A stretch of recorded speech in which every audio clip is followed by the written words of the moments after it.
Now this is a rectangular box frame. Now I'm going to make a wrap to go around it. Now it doesn't matter whether you've got a square one or just a normal rectangle, it's the same demonstration.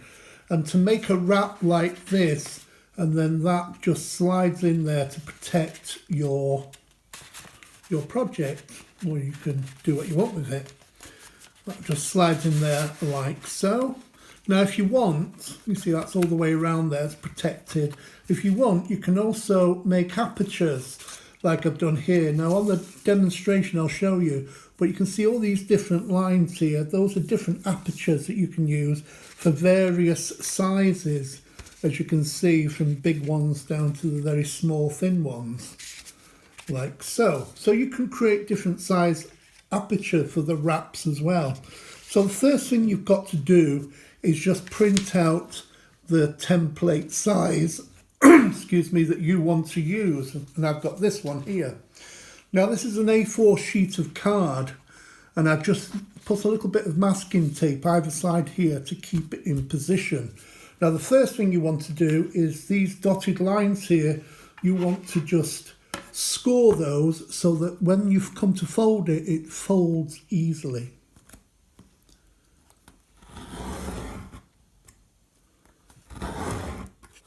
Now if you want an aperture, you've got to decide which rectangle you want to cut out. This is the very inside one here, but I'm going to make one that's a little bit bigger than that. So I think I'll choose 2 out. And all you've got to do is take a metal ruler and a scalpel and just cut that rectangle out of the middle.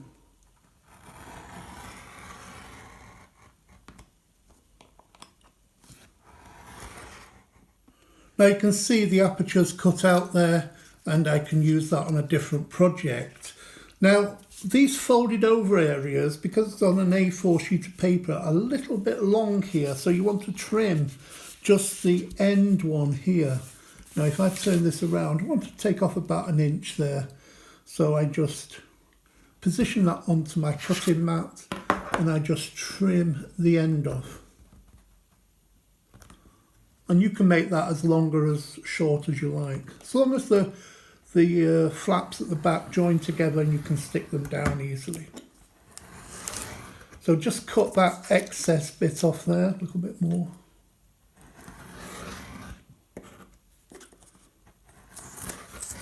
There you go, got it. Next we're going to cut the edges off here so you've got the right width of the box. As you can see there, you need that. So you need to cut down these straight lines either side.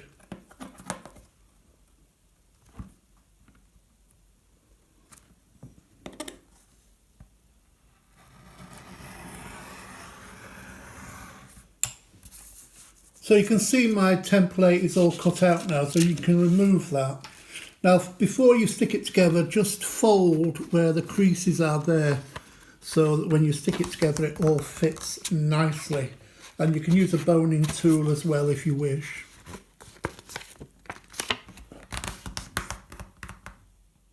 Now I've folded my wrap and now I'm going to stick it together. Now to help, take your box frame and just put it in upside down, so when you wrap it around you've got something solid inside there that you can stick down. So that just folds over like that. Now you can see, because I've trimmed off, it fits there perfectly. You can trim more off if you wish. So then I'm just going to open it again and just apply a little bit of glue.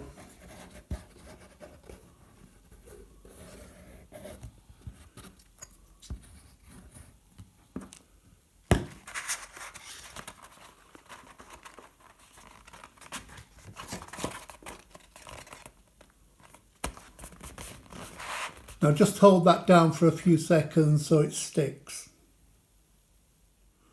Now you can see the box frame finished, and then that slides just in and out like that. Now if you want, you could put acetate stuck on the inside there, which will seal it all in. It's really good if you want to turn that into a picture frame, then you can put a piece of Perspex inside there, so that'd go on the wall nicely. Or various ways you could use that. Anyway, that's the basic way of making a wrap for going around your box frames, whether it's a long rectangle, square, or just a normal rectangle.